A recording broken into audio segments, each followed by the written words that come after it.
السلام عليكم. لا تنسوا الإعجاب بالفيديو والاشتراك في القناة تشجيعا لنا لنستمر بنشر المزيد إن شاء الله. Bonjour et bienvenue à tous. Regardez votre clavier. Constatez que les touches F et J ont deux traits. Savez-vous à quoi ils servent? Avez-vous déjà remarqué qu'il y a un petit trou à la pointe d'un bâton de sucette? À quoi sert cela? Dans la vidéo d'aujourd'hui, nous allons vous montrer plusieurs choses que vous avez déjà vues mais que vous ne savez pas pourquoi elles existent. Voici 15 choses dont vous ne connaissez pas l'utilité.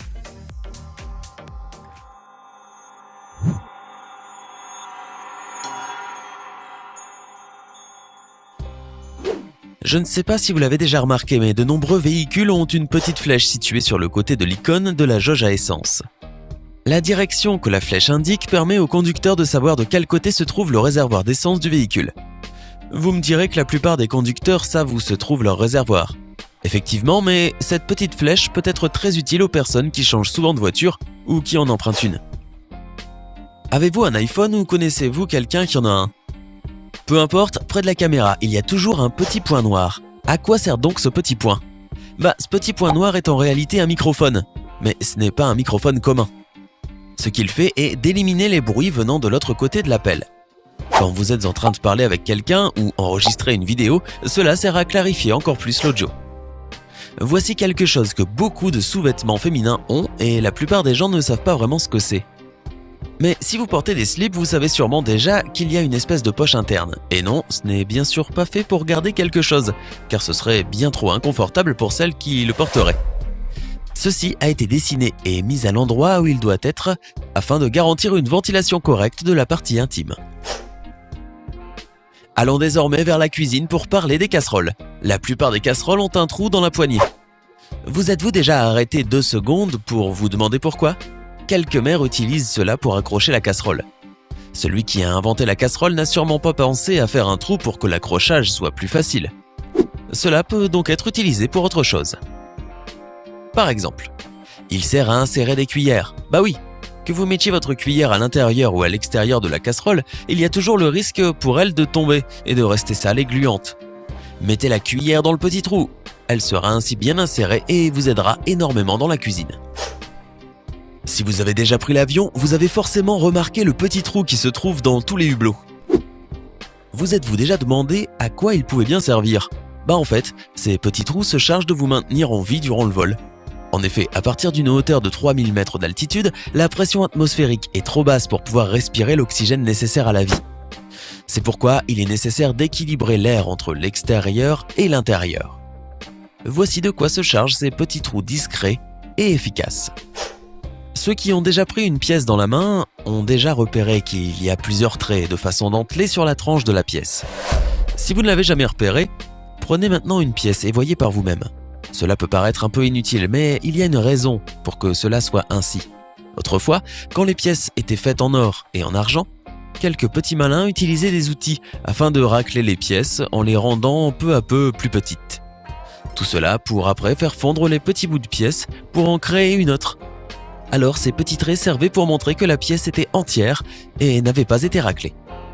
Bien sûr, aujourd'hui, ce truc de racler les pièces n'est plus fait, mais c'est pour cette raison-là que les pièces ont les petits traits jusqu'à présent. Plusieurs personnes l'utilisent mais ne savent même pas à quoi sert ce type de bonnet. Non, pas le bonnet en lui-même, mais plutôt le pompon qui est présent sur le bonnet. Si vous avez un bonnet ou vous connaissez des personnes qui en ont, vous vous êtes probablement déjà aperçu que la plupart des bonnets ont un pompon en dessus. Pourquoi cela? Ce style de bonnet était utilisé par les marins français. Ces pompons servaient à protéger la tête des marins afin d'éviter que ceux-ci se cognent la tête parce que le plafond des navires se trouvait souvent assez bas. Au début, le pompon ne servait qu'à cela, soit à réduire l'impact. Le temps est passé et on a maintenu ce détail à la mode et plusieurs bonnets ont un pompon comme décoration jusqu'à présent. Une autre chose que vous avez probablement déjà repérée est une bande colorée qui se trouve en bas du tube de dentifrice.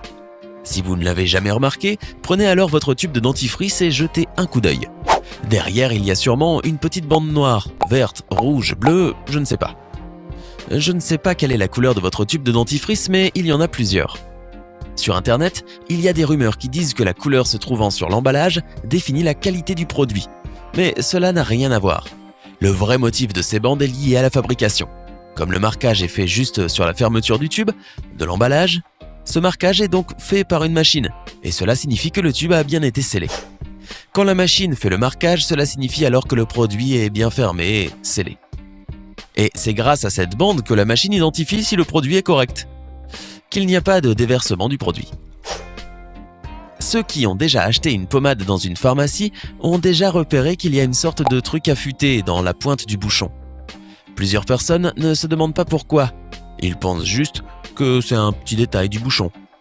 Mais si ceci a été mis là, c'est bien parce qu'il y a une raison. Ce qui se passe est que quand vous ouvrez une pommade, celle-ci a généralement un seau d'aluminium ou un autre type de matériel. Dans certains cas, pour ouvrir quelques seaux, vous pouvez les ouvrir grâce à une poignée. Mais quand cela n'est pas le cas, vous allez les ouvrir comment? Avec un couteau? Avec les dents? Avec un crayon? Plusieurs personnes ont probablement tenté de les ouvrir de différentes façons, mais la manière la plus correcte est celle de faire usage du bouchon pour ouvrir le seau. Il suffit d'enlever le bouchon et de l'utiliser à l'inverse pour ouvrir le seau.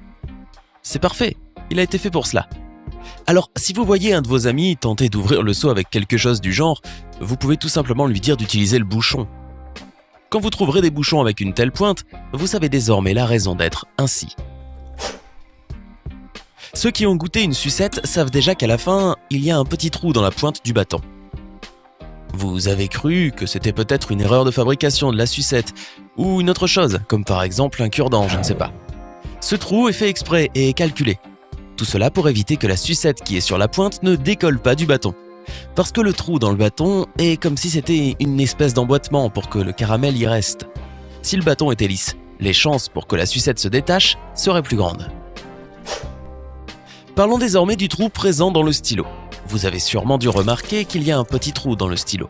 Ce trou existe afin de permettre une meilleure pression et faire en sorte que l'encre sorte plus facilement.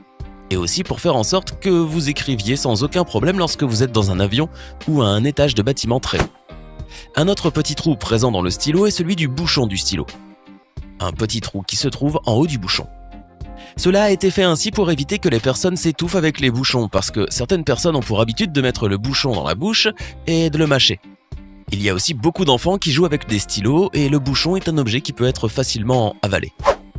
Et s'il y avait seulement un trou, dû à son format, cela pourrait causer de l'asphyxie à celui qui l'avalait.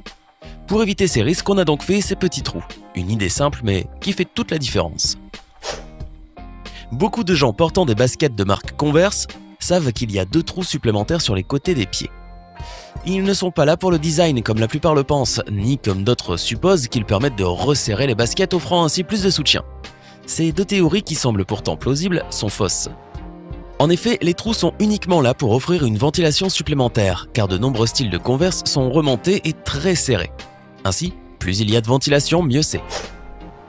La plupart d'entre vous pensent que le trou à la fin de la règle est là pour aider à faire un cercle parfait. Eh bien oui, vous pouvez l'utiliser pour ça, mais si vous y réfléchissez, dans ce cas, il ne vous permettra que de faire un tout petit rond. Qui aurait besoin de dessiner un cercle aussi petit? Pas grand monde. En réalité, le trou a une utilité tout autre et très pratique. Il vous permet de pouvoir accrocher la règle plutôt que d'essayer de l'insérer dans un tiroir de bureau.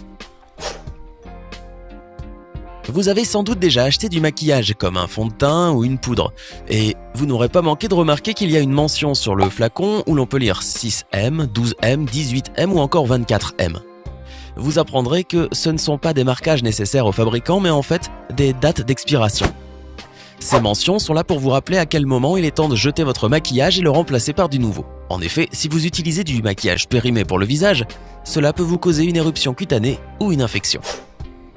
En ce moment, nous allons vous demander de regarder votre clavier. Si vous regardez cette vidéo sur un portable ou si vous n'avez pas un clavier à proximité, nous mettons l'image d'un clavier ici sur l'écran. Apercevez-vous que sur les touches F et J, il y a un petit marquage, comme si c'était un marquage 3D en relief.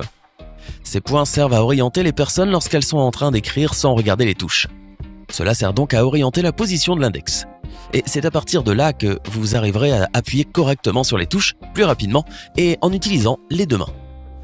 Supposons que vous connaissez votre clavier par cœur, alors si vous passez la main sur le clavier, vous allez